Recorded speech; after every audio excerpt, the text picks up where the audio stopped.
I was paying by my own voice in order to fit in. In addition, fit in into a group that I really wouldn't agree with. Hey guys, so welcome to the another alignment wrapped. Let me just wrap literally my hair too as well. Nice. And let me talk about people pleasing. I wouldn't agree that I was people pleasing 5 years ago. I would tell you, no, I'm just being nice. I'm agreeable. Is there something bad about it? But was it working? Was this approach working when I would talk to someone, prepare myself before talking, literally performing, like I felt like my whole life is a big performance, and I really didn't know that this is actually eating me alive. I really didn't know that this shouldn't be the way you really live life. I didn't know that this is not me being authentic. But yeah, it was kind of working because no one was upset with me, and everyone was like, I don't know. I feel like they were feeling it, that I was performing, but I couldn't help myself. I couldn't be my real self because I really didn't know who that was. I was just practicing a mask that I would put on according to the other person that I would talk to, or according to the room that I would be sitting in or that I would be part of. And so I really didn't know that this was actually a very exhaustive way how to live. And I didn't realize that I was basically abandoning myself the whole time. I didn't realize that all these nights where I would be repeating conversations, trying to fix my own replies in my head, and trying to overthink every word just so that it lands perfectly, or literally freezing when I would raise my hand in a class, and sometimes I would even need to write what I wanted to say. Like, this happens. And I was like, well, I don't know how to make myself really feel at ease because I was in constant, like, either fight mode or either freeze mode or flight, and I really wasn't at ease in the social surroundings. And so it was pretty tough, and it got way more tough with time because, see, if you're living like this and if you're constantly performing, we all know that Beyonce is a machine, but she cannot perform 24/7 all the time.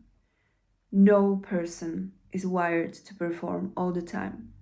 And also, the opportunities won't come to you if you're not being your real self. The opportunities for your mask will come to you. And then everything around the mask that you're wearing is going to move around that. It's going to be the center because other people will think that this is the real you.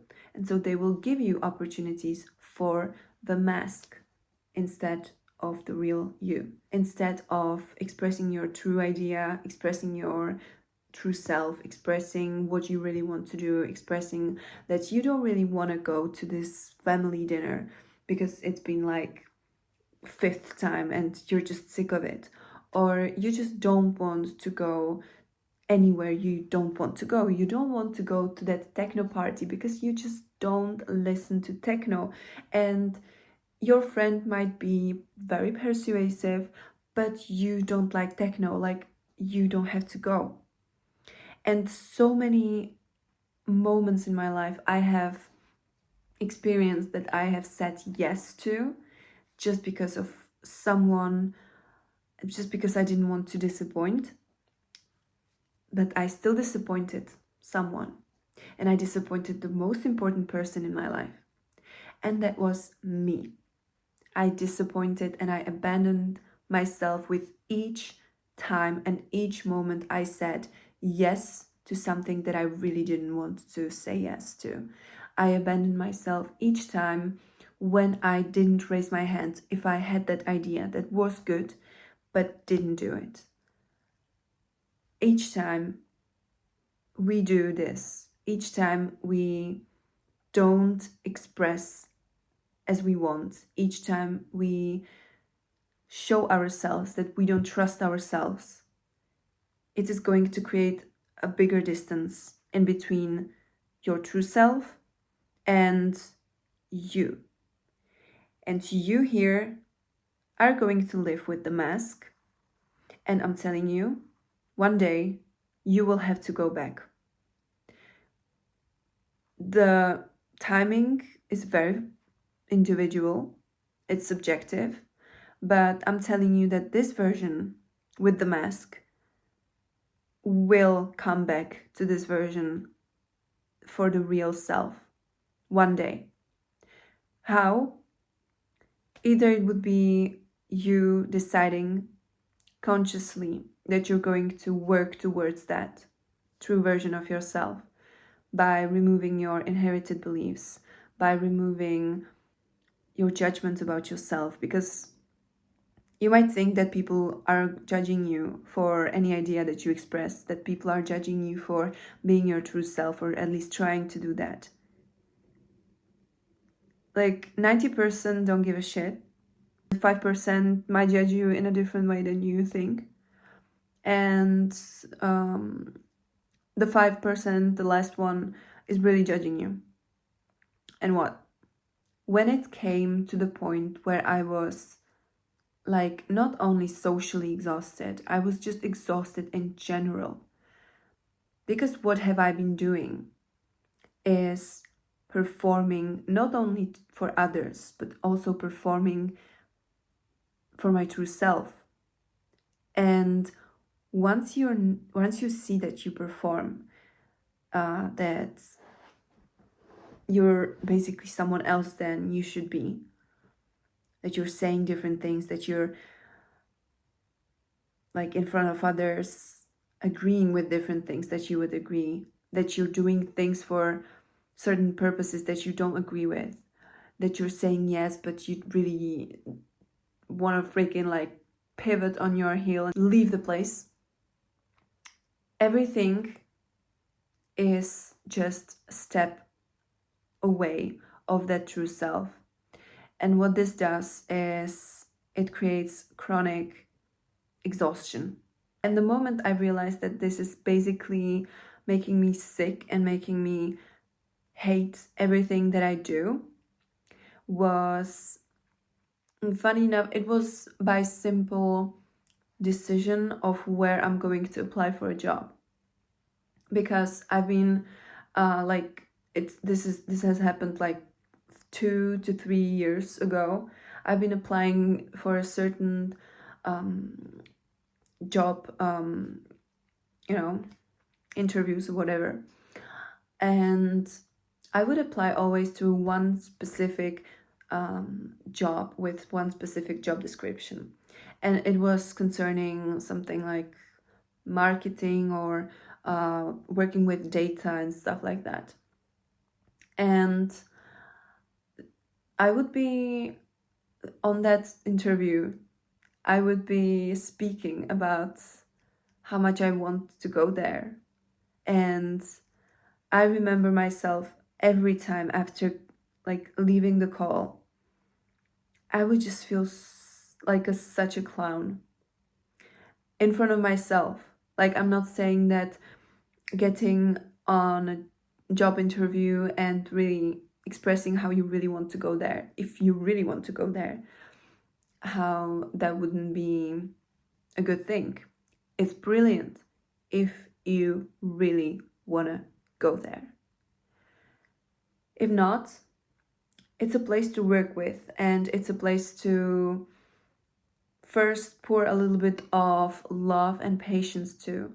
Because I remember myself really thinking, how did I get there? Like, why am I basically doing things I would hate? I wouldn't like. It would exhaust me and it would make me even more miserable. And when I really started to think about it like this, when I started to just had a glance on my life through the third, person, through the third party, how this life looks, how my decisions and my choices led me to this point, then I would actually realize, oh, it was basically because I didn't want to disappoint. It was a chain of actions and decisions that were mainly motivated by me not wanting to disappoint, by me not wanting to, or rather by me wanting to be agreeable and wanting to mainly fit in. But I was paying by my own expression, I was paying by my own voice in order to fit in.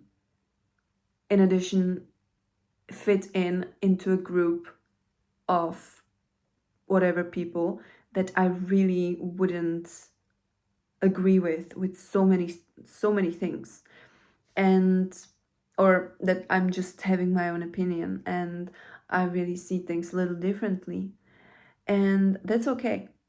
Like, if you feel like you wouldn't fit in if you really were expressing your true self, be sure that you would fit in, but not in that group. Let's imagine a bottle of water. You're valued differently in space where there is just plenty of water. Maybe it's a supermarket with so many other like bottles of water, and then you're valued differently in a desert. And the whole journey, I've been also journaling a lot, and I've been doing a lot of introspection. So yeah, it just took me a little bit of time to realize that this was a people pleasing practice, and I really needed to get rid of it in order to live the life that I live right now, where I just by simple uh, journaling and visualization and mindfulness and really this introspection and self audit and just getting to know myself and getting rid of the negative beliefs that I had and the inherited ones that I had, by keeping boundaries, just by this simple like method. I believe though that the people can always feel when you're performing and when you're not. What I mean is, people can really feel if you're genuine, if your intentions are pure, and if you're anxious or not. And if you are a little anxious, if you don't trust yourself, the people will feel it. And I believe that they have always felt it with me. And I wouldn't notice it until the point where I was really so exhausted by just constant performance. And then I journaled way more than I was spending time alone, so much time alone spent, that I'll be always forever grateful that I really put myself kind of into isolation. I was working out, I was eating healthy food, and I was journaling, mindfulness, visualization, and not at all at once, of course. Like that, I realized a lot of things. Inner work is real, and it's something that I believe will set you free, and literally set you free, because I feel like now my the prison that I've created for myself, that in a way that I have to perform, in a way that I have to be liked for whatever I say, for whatever I do, that is gone right now. And I really can't describe how freeing this feeling is. It's something, it's as if someone gave you permission to be truly who you are. And I really wish that everyone experiences this feeling. And yeah, if you want to experience this feeling, and if you want to maybe see where is your potential and where you can go. And or if you just like casually want to talk about this more, because I could talk about it for hours, but I'm just gonna stop it here, 20-ish minutes or 15-ish minutes, something like that. You can hop on a call. It will be a casual call. We can see if I can help you or not, but it would be a quality time spent. So yeah, and I would really like to connect with you all. Thank you for being here. Stay awesome, believe in your potential, and see you in the next video. Bye.